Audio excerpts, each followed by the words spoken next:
नमस्कार दर्शक बंधु आपण मानक स्वागत करुच्ची आज आउ एक नवा भिडियो रे। तो राज्य सरकार तरफ चालू रही किसी स्कीम जहाँकि आसंता मार्च 31 तारीख शेष तारीख रही मार्च 31 तारीख तार अवधि रही कौन सब स्कीम मार्च 31 तारीख ठार बंद होगापाई जाऊँगी एवं केमिति आपण मैंने आउ अल्प दिन मध्य से सब स्कीम लाभ नहीं पारे। आसतु आज भिडियो रे से विषय डिटेल्स आलोचना करवा। ता पूर्व जदि चैनल को प्रथम थर विजिट कर वीडियो को लाइक करेंगे, चैनल को सब्सक्राइब करने सहित पाखरे थिबा बेल आइकन को क्लिक करी ऑल सेट करदेवे।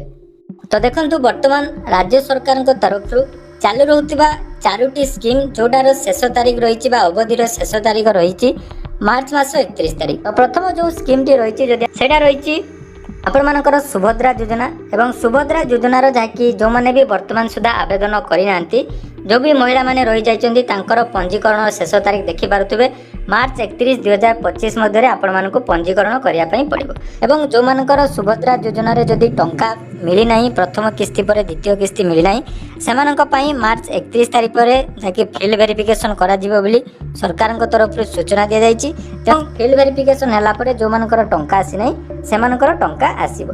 तेणु एटा गला प्रथम योजना। एवं 2 नंबर जोटा कि रहिछि प्रधानमंत्री आवास योजना। तो जदि आपण माने वर्तमान सुधा प्रधानमंत्री आवास योजना बा PMAYG वर्तमान सुधा आवेदन करना नूतन सर्वे करना ताले यार मध्य शेष तारीख रही जोटा कि मार्च मास 31 तारीख। तेणु मार्च मास 31 तारीख पूर्वर आपण माने प्रधानमंत्री आवास योजना रे नूतन हिताधिकारी मानकर चयनर जो सर्वे प्रक्रिया निहाती समाप्त करिया पई पड़िबो।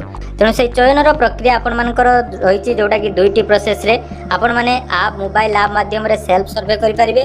ता नले आपण मानकर जो अधिकारी माने रहिचंती पंचायत लेवल जो अधिकारी रहिचंती सेमानक पाखक जाई आपण माने मार्च 31 तारीख पूर्वर प्रधानमंत्री आवास योजनार निहाती सर्वे करबा आवश्यक। नले मार्च 31 तारीख पर आपण माने आउ सर्वे करि परिबे नै एवं आपण मानक वर्तमान आउ आवास योजना रे घर मिल पारिबो नै। एटा गला 2 नंबर। एवं 3 नंबर जोटा कि मोस्ट इंपोर्टेंट आपण मानक पई रहिछि फार्मर रजिस्ट्री। ए मार्च मास 31 तारीख पूर्वर आपण माने एग्री स्टॉक ओडिसा रो जोटा कि ऑफिशियल वेबसाइट रहिछि सेठी फार्मर रजिस्ट्री करूनांती ताले आपण मानकु जाकि पीएम किसान बा सीएम किसान योजना रो लाभ मिलिबो नै। तेणु जो माने भी पीएम किसान योजना रो हिताधिकारी रहिचंती सेमाने निज निज मोबाइल रे जाकि फार्मर रजिस्ट्रेशन करि परिबे। किंतु फार्मर रजिस्ट्रेशन करिया पई जो आवश्यक डॉक्यूमेंट जाकि निज नाम रे आपण मानकर जमी थिबा दरकार।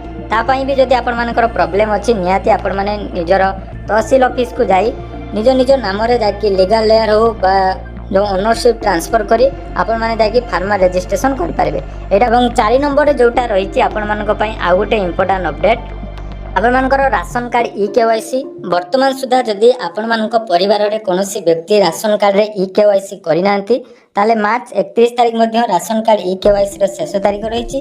तेणु आपण माने निहाती मार्च 31 तारीख पूर्वरु निजर EKYC कंप्लीट कर दियंतु। एवं जदि आपण माने नुआ आवेदन करिया पई चाहुचंती वर्तमान जाकि सरकारी रिपोर्ट अनुसार आवेदन होउची आपण माने आवेदन करले मध्य आपण मानकर जाकि कार्ड एप्रिल मास परे बंटा जिवो। किंतु सबुठार इंपोर्टेंट जाकि EKYC। तेणु आपण माने EKYC मध्य कंप्लीट करनियंतु जो मानकर EKYC पेंडिंग रहिछि बा जदि भी आपण माने EKYC करिनांती बाहर रहउथिले तो निहाती मार्च 31 तारीख पूर्वरु आपण मानकर राशन कार्ड रो EKYC कंप्लीट करनवा निहाती आवश्यक।